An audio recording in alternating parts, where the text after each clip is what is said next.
Hey, hey, hey! How is everybody doing? I am way too lit. I am Aaron Archer of the Toy Armada. I am a toy designer. How's everybody doing?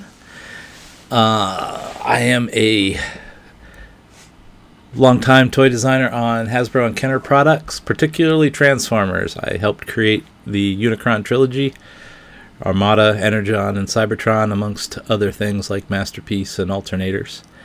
So we have a live conversation about toys on Friday nights a lot of times, sometimes other nights. How's it going? So we got a good crew here already, I can see. Ninjatron, El Kevo, how are ya? Yang Kang Ma, how are ya? And Windcharger, how you doing? Oh, hold on a second. Let me shut that thing off.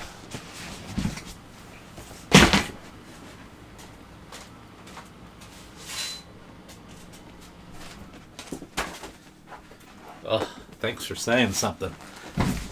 It's the dehumidifier. I live near a pond, so anyway. Good call, Windcharger. How is everybody doing? I am fat and happy on this Thanksgiving weekend. My kids are with the grandparents tonight, so Friday worked out. Although I kind of worked all day, so I'm not the most presentable. But how has everybody been doing? Oh, cool.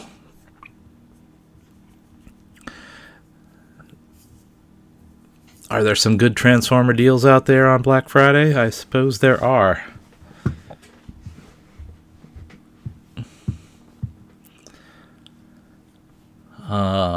So I have been mostly doing commissions this week. A lot of different commissions, which most of you see on the Aaron Archer official Instagram page.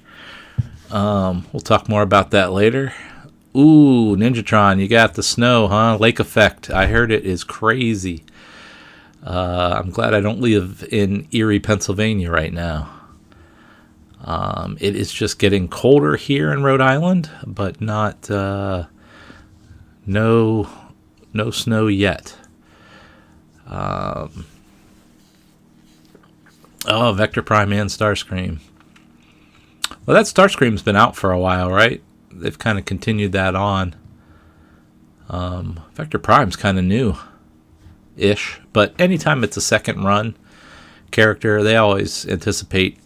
Well, I can't say that actually, but I think it's all just more bites at the apple. I don't know how they equate that, but Starscream is a pretty good one. Thank you, Andrew Long. I appreciate that. So whether you found yourself here because of your knowledge that I worked in the toy business for 20 plus years, mostly with Kenner Hasbro, or you might just know me as the guy who draws on instruction sheets on Instagram with robots. I am both of those people and can be both simultaneously.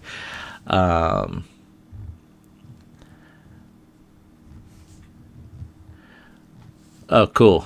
Cool, T-Formers 2002. Yeah, I'm always messing around with stuff I send out. Cat is in the house. Ooh, Magnetron.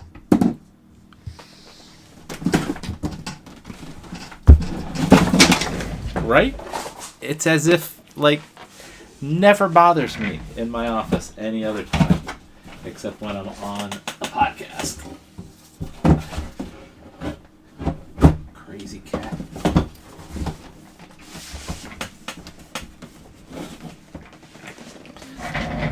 Oh, man. So, that was Jiro. Kind of made an appearance.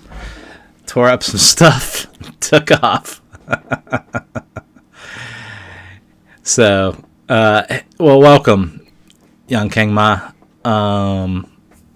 We just basically rattle off toys, talk stuff. I try to give my perspective overall on the toy industry from the inside, not so much from what I actually know, but just how people think differently when you're on the inside versus what you might think or perceive from what's going on the outside. And I can do that at a high level, as I was in charge of Transformers for over a decade. So that's what we like to do. Yeah, my cat is definitely a troublemaker, but only when I'm on the podcast. Otherwise, he's sleeping. But I start talking, or he sees my face on the screen. I don't know, and he just goes. He goes wild. He goes wild.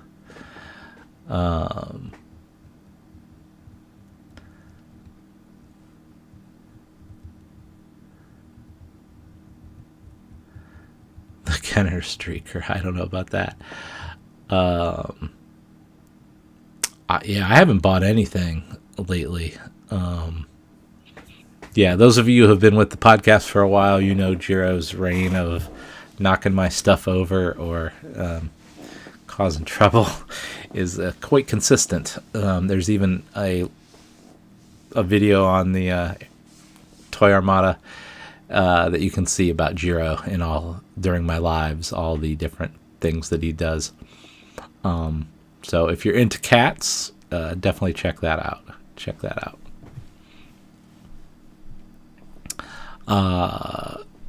Yeah, like I said, I've just been doing commissions, which I can't even show because they haven't been given away, or they might be gifts. And then I've been working on the Cybertron painting here, which is pretty much done at this point.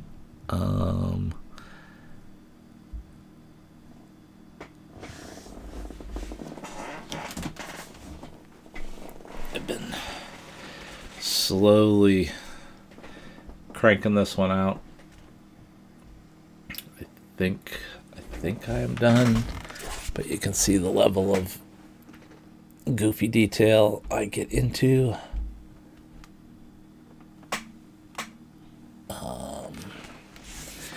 So I painted the edge today, which is another indication that I'm pretty much done. I got Unicron back there. Only have one easel, and I'm starting the next one. So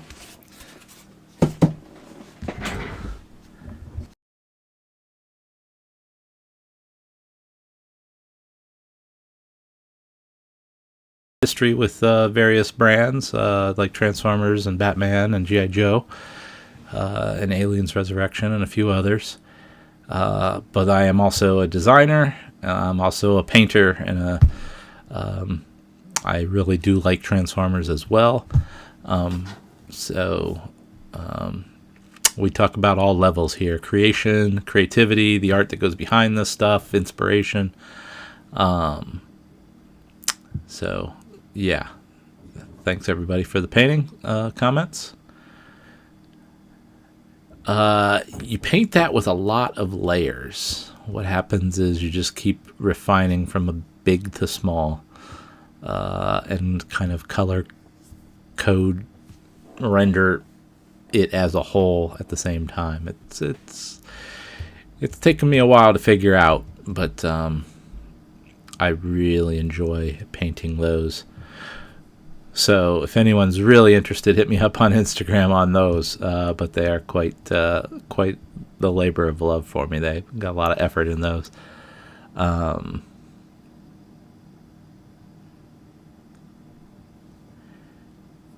Oh, hello from Chile. Nice. Oh yeah, Claudio, how are you doing? How is it going? Good to see you again. It's been a minute. Yeah, so these paintings, they're layers. So you just kind of go big colors to smaller and smaller pens and colors and tips, and then you find your hot spots and your shadow spaces and your focus spots, and that's how I do it. And I like a bit of neon paint, and add that into my cosmic part of that back there. So, yeah, I have fun with that.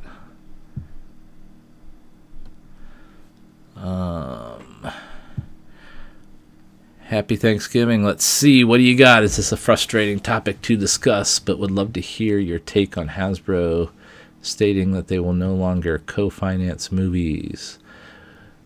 Yeah, well, I can't speak on much direct authority on where they are with that at the moment, or, how they've been gone for a decade, so I don't know how they've been approaching it. But they invested feeder money in to different things. I think.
All right. I guess I'm back. I don't know what did that. I really wasn't messing with my thing. All right. Am I back? And where did I lose the audio? What was I rambling on about at that point?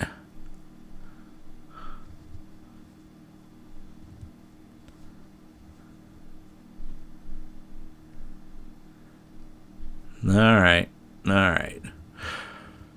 All right, so you asked if the fact about Hasbro not financing movies anymore, what is my thoughts on that? And so I was saying that, they invested feeder money into a lot of their brands, and certainly pre-production money into things like Gem and Battleship and, Candyland and all kinds of different aspects, Stretch Armstrong.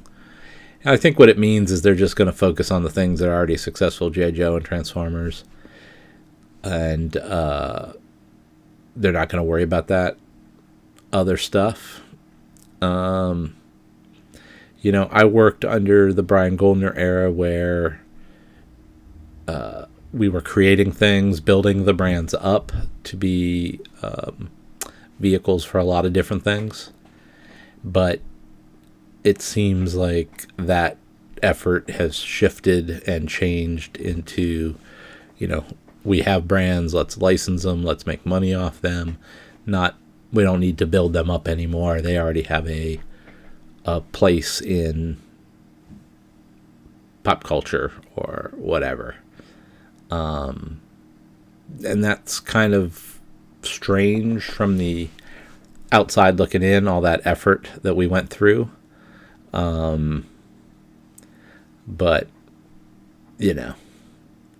that's just one of those things. Thoughts on Elon Musk buying Hasbro. Why would he bother?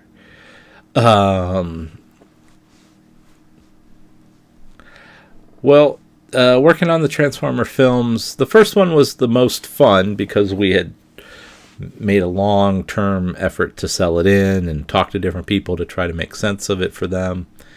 And so just getting it to the point where it was going to be made a movie, the first one was already a winner. And then working with Michael Bay and Steven Spielberg and the whole development team on the films, particularly for the first one. I was embedded in the art department for 3 weeks. Went to production meetings, sat through, location shoot presentations and all kinds of very interesting things. But nothing will beat that first film. The second and third were just variations. I was in the art department for the second one and even did, we did a lot of work out there. Third one less so, out of the three, but the first one's always going to be the winner.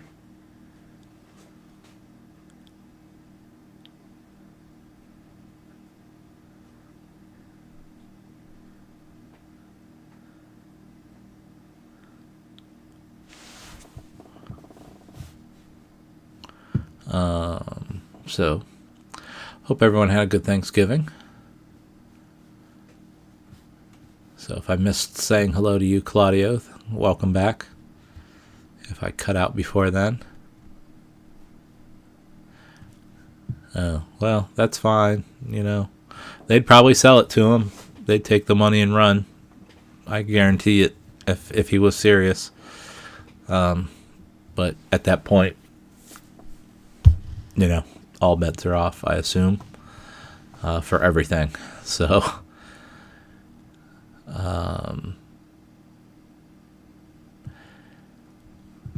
I hope everyone had a good Thanksgiving that are around the U.S. anyway, and everyone else had a great week. One thing I want to talk about is I need to figure out how to get the inner parts here to my Octopunch. I don't have the inner robot or the weapon. That is my new subtle goal. I've big grails and little grails. This is one of my little grails. I like this. It's a well painted, not scratched up, not scuffed up Octopunch, which is really nice. But I do not have his inner parts or its inner parts. So that is on my short list for things I need to figure out at the various conventions that are upcoming. To that end, I believe I will be in LA. I am 75% sure.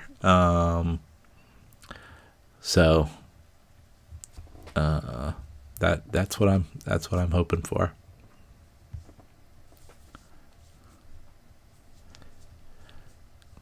T-Farmers 2002. Wow.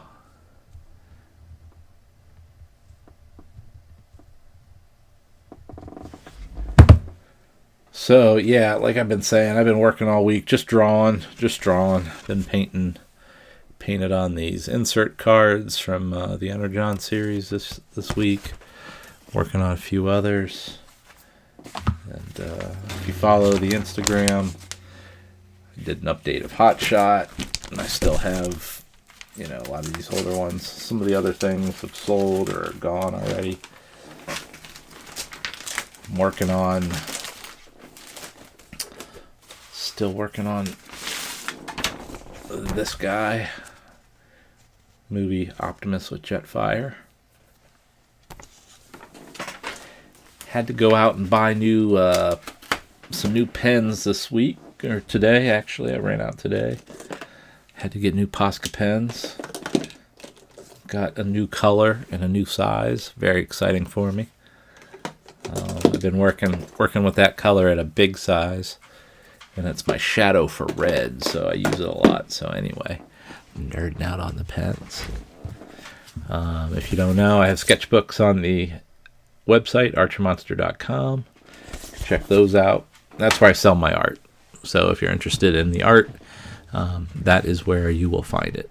And I try to have a fair sampling up there, but they can go fairly fast.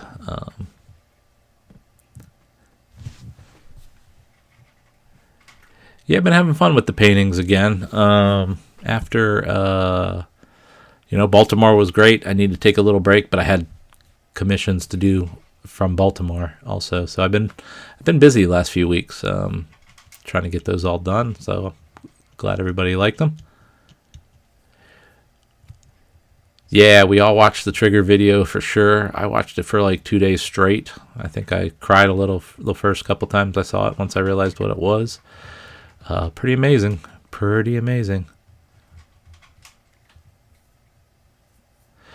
Hey, T-Farmers 2002. Thanks for saying something about that. It has not progressed. It has not progressed. To that end, asking about the Trigger videos, I started doing a few based off the Trigger videos, like the death of the motorcycle guy there, Prowl. I haven't got any further on him. Haven't got any further on Swindle or Demolisher. So, T-Farmers 2002, you asked about that, so let me see if I can line these up. Which is not going to be pretty, I don't think. Wasn't meant to line them up exactly, but they kind of do.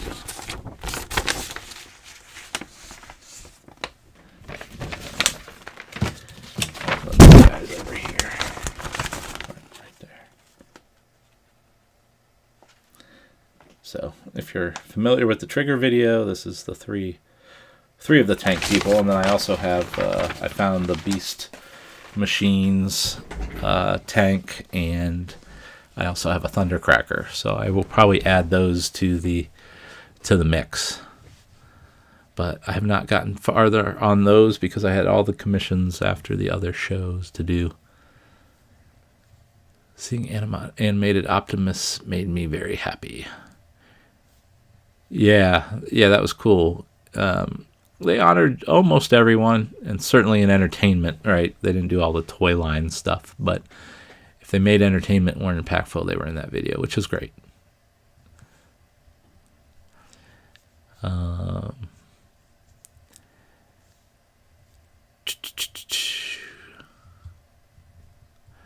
The Prowl is on my list to watch out for. Is Prowl in the Trigger video? It was weird who wasn't in the Trigger video. You know, like Jazz and there's a few others that just weren't, like, afterward I was like, wait a minute. You know, I don't think the Lamborghinis were in it, right? So if they weren't big in the shows, they really didn't get shown. Like Hound, I don't think was shown. Yeah, it's interesting. It's interesting. As many times as I've watched the Trigger video, my favorite part is still the evolution of Prowl and Beast Wars Megs, or Primal and Beast Wars Megs. Yeah, no doubt. No, that's really cool seeing them all together, kind of on a Cybertron background, right? Not the Beast Wars planet. So that is very cool, especially with the T-Rex with the gun in its mouth. El Kevo, so that's a good one. Deformers 2002. Yesterday I managed to buy Beast Machines Cryotech. Oh wow, yeah, nice. That's funny. Like an original. Not have they talked about redecoing the red dragon into blue yet?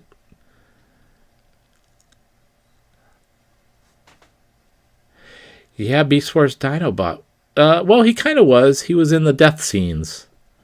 His big face with the ocular eye. So it was Transmetals 2 Dinobot. I think that was it, though. But that was just like literally that one frame, right? Kind of like Cliffjumper and Prowl and, anybody who died, essentially. Oh, the Starscream from Armada.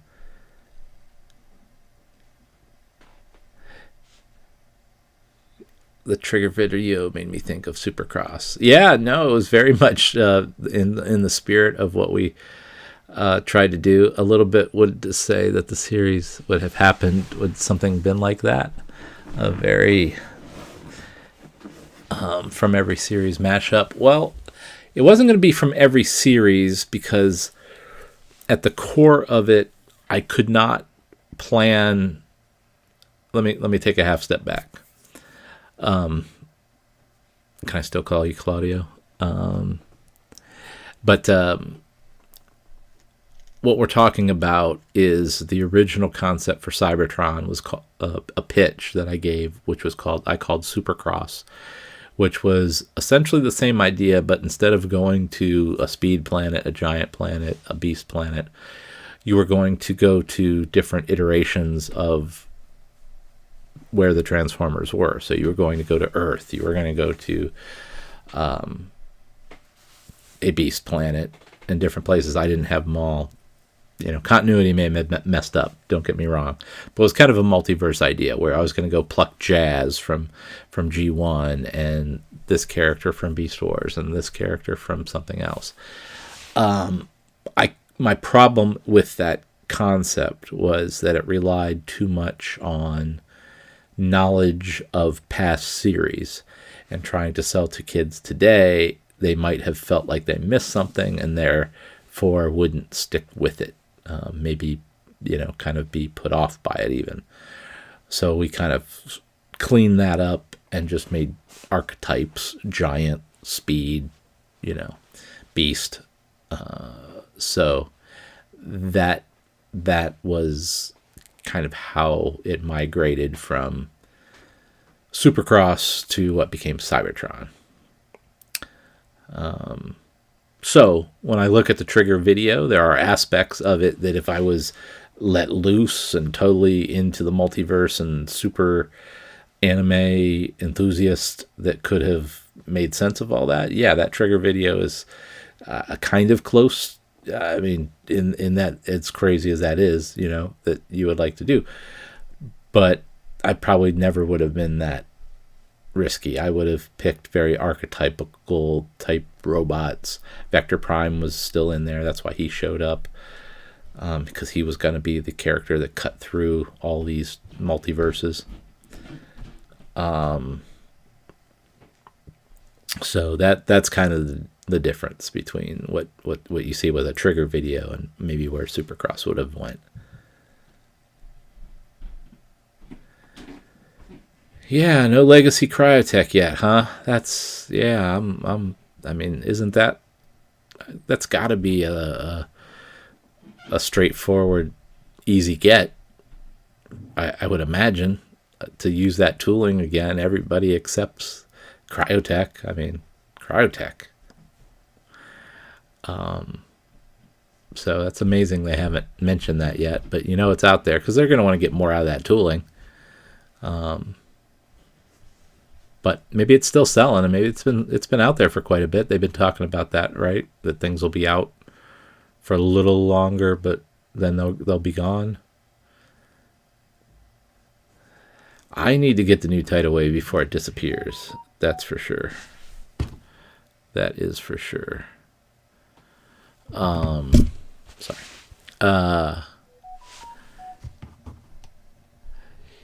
Yeah, I have less and less room myself, as you can see. I am already packed to the gills and have boxes of books I'm going through. It's crazy. A whole different space really changes how changes how the whole approach is, for sure.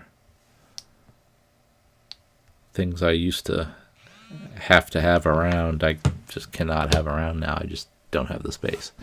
So some of those big robots like Tidal Wave, I'm gonna have to get rid of Shogun Warriors or something.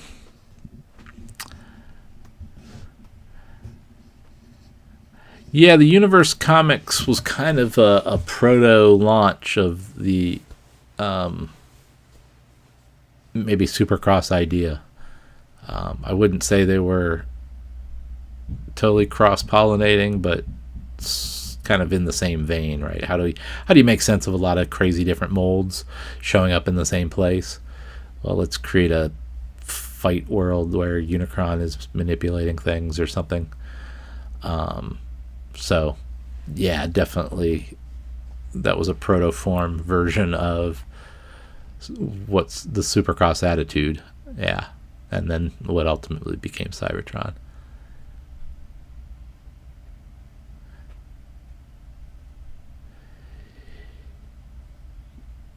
Yeah, Legacy, Jetfire, and Overload. I was surprised not to see Jetfire by now, but I was actually really surprised to see Red Alert back. Out of all of those, I don't know why, but I just don't think of him. He's kind of a character we didn't read Echo a lot, and he kind of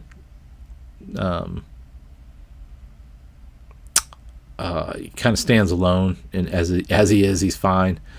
But it's interesting that they're doing that one over Jetfire.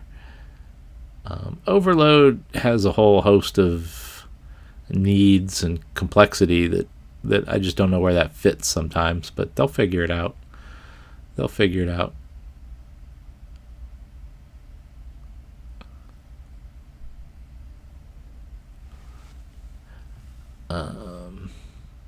Was Energon Mirage always meant to be a new body for a tidal wave, or when designing him was he made as a completely new character? I think he was a new character. That's a good question. Was Energon Mirage always meant to be a new body for tidal wave? I think that came in at some point. I don't even know for what reason. We were creating all of this stuff, on the fly. So some of that stuff, we'd make quick decisions. Oh, we got to name that tidal wave. It's a boat. But didn't always think it through. But I don't know about that one specifically. Robots in Underwear. Thoughts on the Prima head? Looks pretty good from what I saw. I saw that one tan or gray molded head. Looked a lot like Thunder Clash. No, Thunder. Somebody help me out. The boat female. But it looked all right. But I don't know what they're trying to, where their source of inspiration is. Is it the old images? Is it something completely new? It doesn't seem like it's connected to Transformers 1.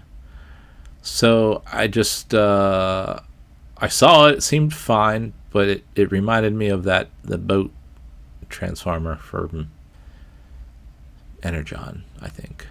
Yeah, Thunderblast. There you go.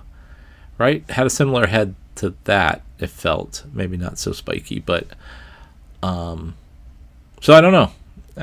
I'm not going to be totally crappy yet, but it didn't jump out as overly stylistic or unique. Like for me, I think the 12 or 13 should be like I did Vector Prime, ornate or something, more attention paid to the little details and filigree and Cybertronian language etched into their parts and stuff, so that they really stand out and they're not just any kind of normal Transformer.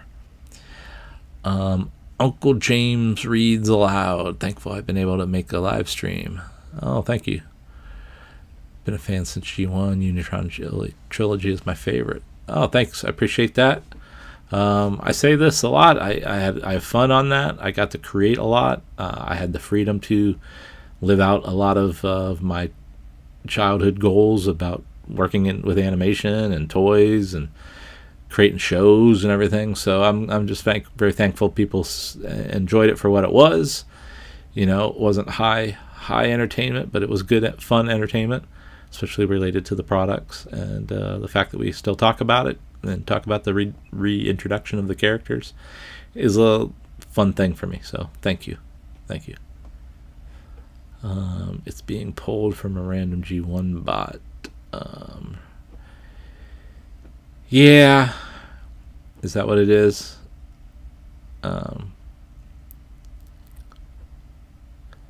Animated Wasp would be cool. Yeah. Did that never come out?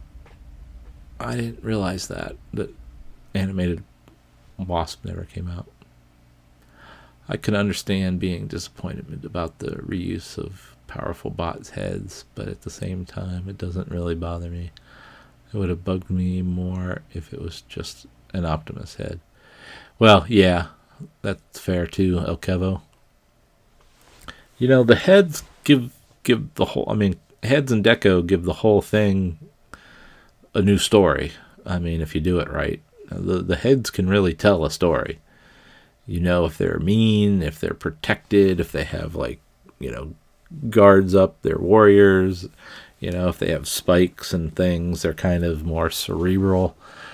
And the heads you can do a lot of storytelling with the heads. Visors, no face, full face. It's you can do a lot. Yeah. Is it the one with the water feature or the bug jet pod thing? Is that what you're talking about? Has there ever been a product Hasbro has made that has perplexed you? Well, this might be an unpopular opinion, but I'm still a little perplexed by the Unicron HasLab still. I think they were really pushing it at that point, but it's still one of the higher, almost double the prices of the higher ones now. So they've certainly learned something about that. $600 was a high end. But I just marvel at that box and the complexity of that product and the space you need to store it, display it. That one, just everything I ever learned in my kid product and mass market product stuff, right? I'm not from this HasLab world. Just that perplexes me. Like, wow, look at that. Like, not the tools, like a whole different set of tools than I ever had. Me and the guys thought we were doing pretty good with our, little IndyCar track over here, and then all of a sudden over there it's like, whoa, that F1, okay, that's something different, okay. So that stuff perplexes me, to be perfectly fair. Speaking of universe, in the line were a couple of Beast Wars Neo molds in other colors. Sorry, it popped up there.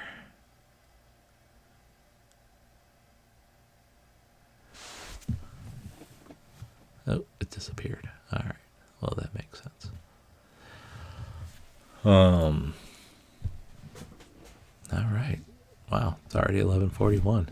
Night's going fast. Sorry.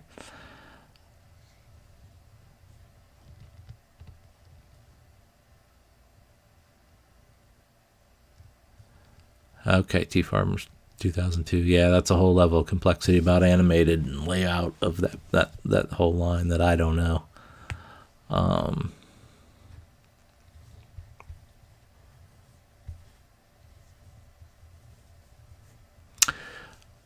Well, it's a good question about the Beast Wars Neo molds in general and things like that. Sometimes if in that little gap area where Hasbro wasn't making Beast Wars Neo items with Takara or Beast Wars 2, it's also true of some Robot Masters items where Hasbro did not invest with Takara on those molds. Therefore, it was a different kind of arrangement to use those molds. Sometimes we did when Hasbro.com was launched, but sometimes we did not have access to the Japanese molds or at a cost that we were willing to pay. But it really wasn't that. It was more like the Japanese toys weren't made to the same standard that some of the rest of the world required. It doesn't mean they weren't safe or whatever, just too pointy or too many small parts, subtle things like that can really change your perception of a toy to the retail market, that they just couldn't always easily be imported. And that often is why you didn't see a lot of the Japanese exclusive molds used in other places. You did see that when they would just do different scale, Starscreams and Energon, Megatrons, things like that. But that is why you do not see that as much. Good question, Claudio. Robots in underwear. How long do you think it will take Hasbro to make a Legacy Armada Unicron? Assume it's a normal Titan class. I don't know. I don't know if they'll need to. But I could be wrong. If there's anything I've learned in toys, every generation needs its icon represented. So there's probably, at this point you need a Unicron in your collection, and there'll be a certain cycle where you have to get that, and they'll try to provide it for you because there's a sales hunger. I just don't know when that might be or what that might look like.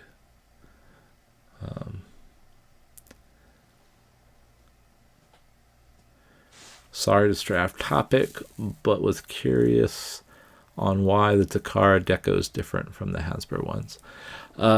Philosophically, Hasbro led, at least in the Unicron trilogy era, I'm talking here. I led the broad colors, blue, green, red, in these general areas. And then we had a different philosophy of the tone or shade of said color. So where they would often go primary yellow, blue, green, red. We would have, burgundy and dirty green and taupe and maroon and, just different midnight blue, different depth of color. And that was just an attitude that we had at Kenner and Hasbro at the time to bring a little more, that's how we approached a little more adult, or I don't want to say adult, but like this is more than a toy, maybe, not so poppied, shiny, bright, toy kind of color. Make it a little more sophisticated is the word I'm trying to find. And so that's really the difference between the two. Our target was a little upper age compared to Takara's as well. Their target for Armada was a little younger, so those brighter colors was also something they needed. So, good question. Good question. If you were able to work at Hasbro today and I didn't get fired. I left. What would you do differently than what they're doing now? I don't know. I'm going to be very fair. I don't know the variables of how they got there or what gives them the ability to do A versus Z. So it would be unfair to me to assume I could just roll in and say, I'm going to do this, because I don't know the math equation to know what I could give as an answer. Product design, toy design is about answering a series of questions. They can be so basic as, do you have a red one, a blue one, a black one, and a purple one? Or playing up nostalgia, or a variety of shape in the Transformers case, airplane, truck, sports car, motorcycle, tank. And you got to know the variety and harmony of all those things as they come out, and what's been popular, what's trending in the greater pop culture world. So I'm not in that soup that way. So it'd be foolish of me to just think I could jump in. I think they're doing what they're able to do. Just like I did. I can certainly go back and second guess myself on different things I would have preferred us have done, but that's not how the game works, unfortunately. They said next year they're going to be playing with the size classes, so in my theory, big bots are going to be out for a couple years. I would think that, and smaller bots with lots of accessories seem to be where Titan classes. That's interesting. Yeah, I can see that, Alkevo. These bigger items are going to be tougher to ship, tougher to cost out. Just more deco, more hands-on, more packaging, more weight, more everything. So I could see them, depending on how the markets all shake out, tariffs and whatnot, that can all factor into those kind of decisions.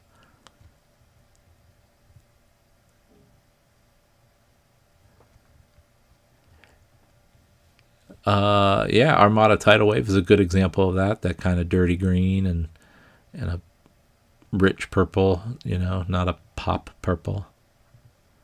Yeah. Gimmicks are tough. Gimmicks was a kind of an era. I think most fans don't need the gimmicks. They would compromise articulation. They'd compromise proportion. They'd compromise form factor, perhaps. They could make an effort, but it's a lot of expense. The trigger, the spring, the projectile, the extra part that comes out, or string that holds the boulder that something that flips out. And at the detriment of a few deco hits that a collector might more want. That's the balance. I everyone has their different metrics for all of that. But Brendan, those action feature things, I think they could probably make a small segment and really go crazy with those kind of features, auto transformation, or really projectile arms or something. I don't need to do any brainstorm with them here, but and bring focus to it, versus trying to put it in the main line, perhaps. Back when you were working on Armada, were you able to give feedback on the story, since you were part of the team who designed the toys? Not so much. The way that worked in Armada was we created a big arc for all the characters and redeco and everything, and presented in all the designs and everything, and presented that to an animation company. They adjusted the toy designs. All the toy designs were finished, practically. And they would adjust those designs to be more friendly for animation, or within the style of the lead character designer for the animation. And they took our broad story, which was, finding minicons and this kind of stuff, the War of Cybertron on Earth. But Takara was the lead liaison with the animation company to follow story. So we weren't getting translations from Japanese to English that were very good at that point to make sense of it and make comments, because it was just, quite honestly, slightly story gibberish. So we just had to trust, and we really didn't feed back on the story too much.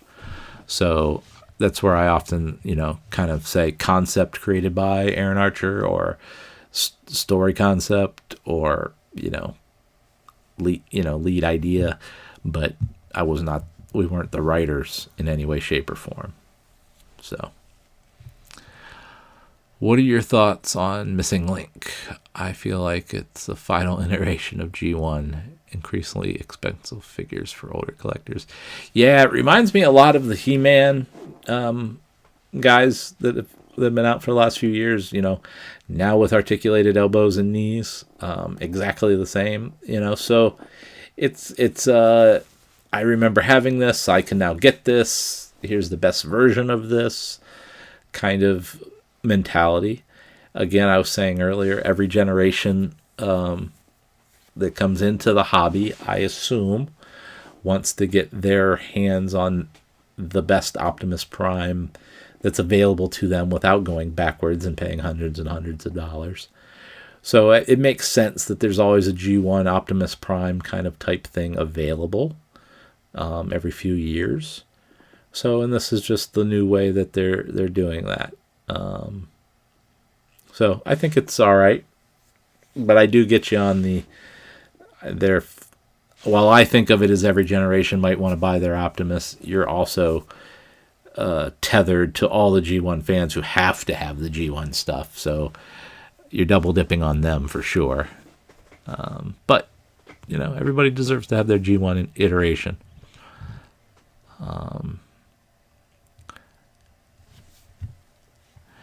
If there was a character from Armada you could choose to be in a new mold, who would you pick?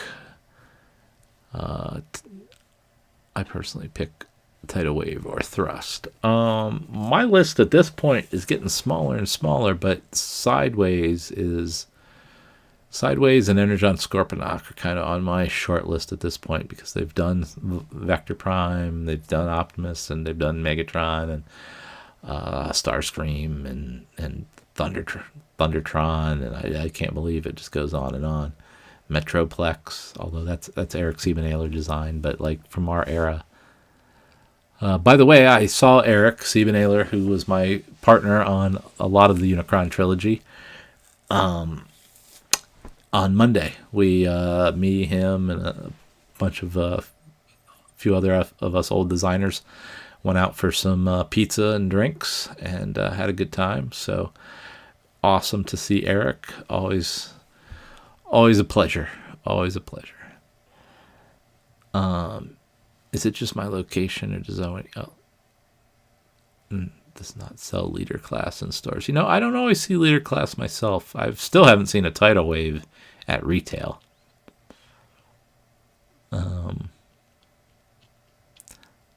Ninjatron, come on. No? That was the first thing I thought of when I saw Missing Link. I'm like, they're just doing what He-Man did. I mean, honest to God, that was my first thought. It was like, we're just putting elbows on our old toys? Okay. If they come out with Kenner Darth Vader with elbows and knees, we're all in trouble. That's I'm sure that's coming, if it hasn't already.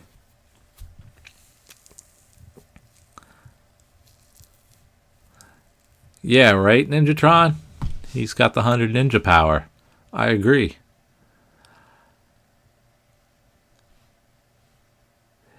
Yeah, we still have collector stores around. I got one or two in Rhode Island and definitely had a cool couple in Ohio. I'm not sure I need a new Energon Scorponok. How dare you? I got Super Link Megazeric last year, and it's a beauty. Well, yeah, I have mine as well. It's in that mix over here. We probably don't need a new one. If you got Megazeric Super Link, then you are all set.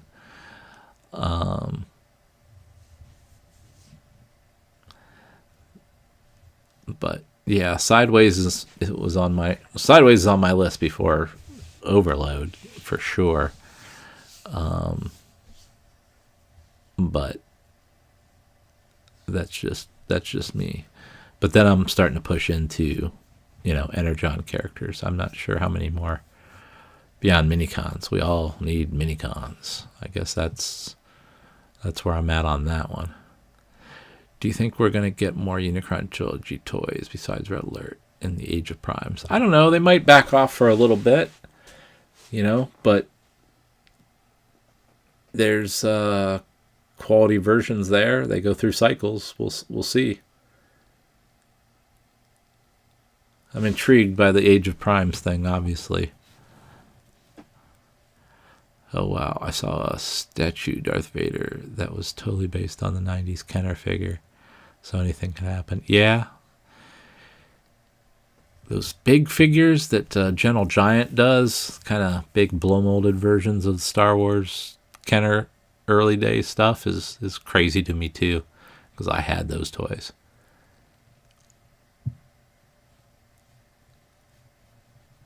Yeah, but were the Vaders articulated? Like pinned elbows and knees? That's the part I don't remember.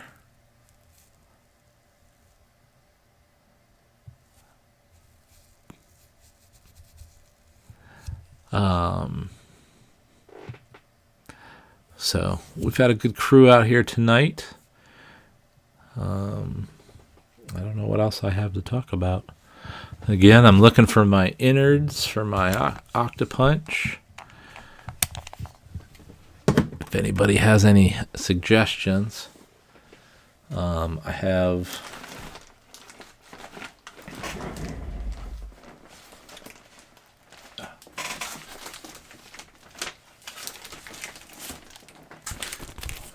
the art available on the website, as well as the Volume 2 and Volume 3. I probably only have less than 20 of the Volume 2s at this point. So check those out.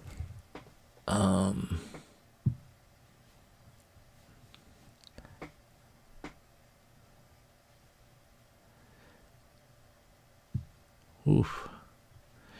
Yeah, some of those old toys are definitely getting expensive at this point, but they're 40 years old, 50 years old in some cases. Star Wars and even G.I. Joe and then Transformers, they just keep getting older. I was over at Bobby Vala's Valaverse this week doing a little bit of a record and dropping a little hint there. That'll be coming out on his site when it comes out. And he had just picked up a collection of things, and he had a minty mint, but the box had some dings, but styrofoam Megatron.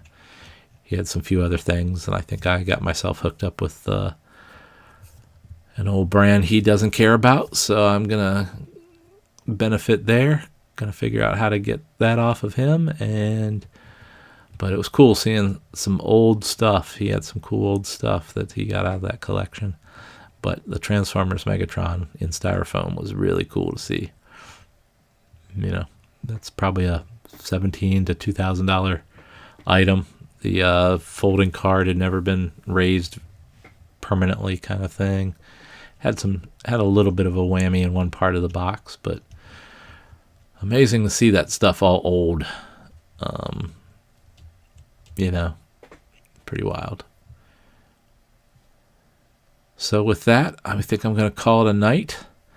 Hope you guys have a good time. Go Ohio State tomorrow. And again, check me out on Aaron Archer Official on the Instagram. That's where I post my latest artworks. And hit me up there if you're interested in commissions on any particular character. I constantly am doing them, so check that out. Or go to the AaronArcher.archermonster.com to see other things that I have up there on the store, as well as more information about myself. So I hope you guys all had a good weekend. Have a good weekend. Had a good week. Good holiday. And we'll see you at Ninjatron, El Kevo, T-Formers, 2002. Claudio, good to see you again. Brendan, good questions. Thank you. Wind Charger as always. And Wong Kang Ma, good seeing you. Welcome. And we'll do it all again very soon, all right?